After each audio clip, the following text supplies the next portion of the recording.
আমি বলবো বিএনপি নেতৃবৃন্দর কথাই বলবো। প্রথমে তাদের ঘাড়ের ওপর যে দানব চেপে বসেছিল, এই দানব বাংলাদেশে শুধু বিএনপি নয়, অনেক দলের অনেক পরিবারের স্বজনদের হত্যা করেছে, অনেক স্বজনদের গুম করেছে। আমরা যখন রাজপথে প্রতিবাদ করতে বেরিয়েছি, তখন লেলিয়ে দেওয়া হয়েছে পুলিশ র্যাব বাহিনী। মানে এমন পরিস্থিতি সৃষ্টি করা হয়েছে, আমরা চিৎকার করে কাঁদতেও পারিনি। আমাদের মুখকে থাপা মেরে বন্ধ করে দেওয়া হয়েছে। আমরা কোনো প্রতিবাদ করতে পারিনি, আমরা বলতে পারিনি, আমরা রাজপথে কোনো স্বজনের হত্যার বিচারে কথা বলতে পারিনি। আমরা কোর্টের দ্বারে দ্বারে ঘুরেছি, থানার বারান্দায় ঘুরেছি। আমাদের মামলাও নেওয়া হয়নি, যে মামলাটি হয়েছে এই স্বৈরাচার বিতাড়িত হওয়ার পরে। সম্মানিত সদস্য, আমাদের যারা আমরা বিএনপি পরিবার করে, তাদেরকেও গুম করা হয়েছে, হত্যা করা হয়েছে। আমরা যখন আমাদের প্রিয় নেতা জনাব তারেক রহমানের সঙ্গে পরামর্শ করতাম বা পরামর্শ মিটিং করতাম অনলাইনে, সে একটি দিনের কথা বলবো আমি।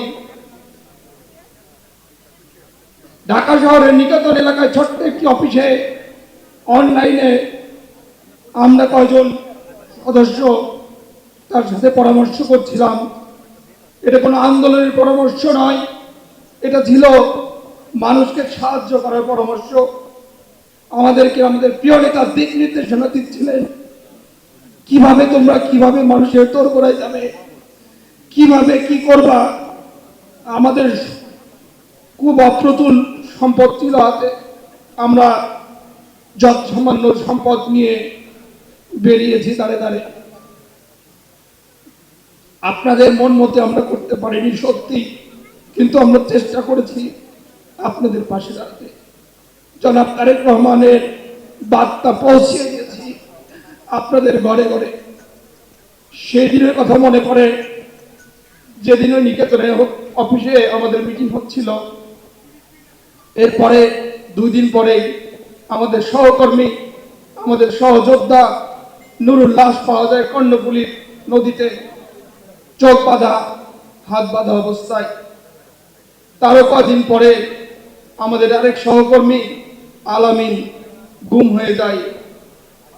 যে গুমটা দেখে ফেলার জন্য সাধারণ 4 জনকেও গুম করা হয়, ওর সাথে মোট 5 জন একসাথে গুম হয়ে যায়। তাদের আজকেও আমরা কোনো কুল কিনারা পাইনি, খুঁজে পাইনি বাংলাদেশে কোথাও। আমাদের ফটো প্রদর্শনীতে দেখানো হয়েছিল নদীর তীরে তীরে ঘুরিয়ে বেরিয়েছে, নদীর মধ্যে এই গুম লাশগুলো পাওয়া যায় কিনা। আসলে তারা যে আমাদের যে অত্যাচার করেছে, যে খুনগুলো করেছে, তারা আশাবাদী, তারা আজকে তাদের এসবের বিচার চাই। যে ফ্যামিলিগুলো এসেছে প্রিয় নেতা, আপনি তাদের আশ্বস্ত করবেন ইনশাল্লাহ। আমরা যদি কখনো ভালো সময় পাই, আমরা যেন তাদের পুনর্বাসিত করতে পারি।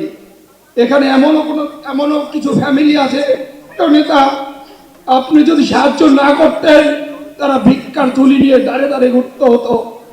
আপনি যদি সাহায্য না করতেন, তারা আজকে মাঠে মারা যেত। প্রিয় নেতা, আমি আপ্লুত হয়েছি আবেগে, কারণ আমি তাদের খুব কাছে গিয়েছি, খুব দুঃখের খুব করুণ কথা শুনেছি, দুঃখের কথা শুনেছি। এজন্য আমাকে মাফ করবেন।